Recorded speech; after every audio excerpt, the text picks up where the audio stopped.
Yahoo Finance, download historical data. If this guide helpful, don't forget to like and subscribe. First, open your browser and go to finance.yahoo.com. Once you're on the site, click on the search bar at the top and type in the name of the stock or company you want data for. In this case, I'll be using Samsung as an example. After selecting, you'll be taken to the stock summary page.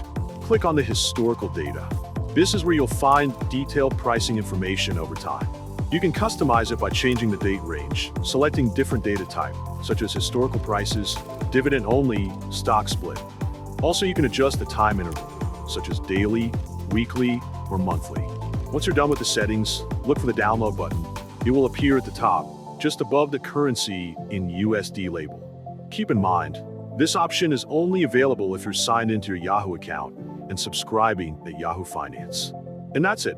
Now you're ready to export stock data for your investment analysis.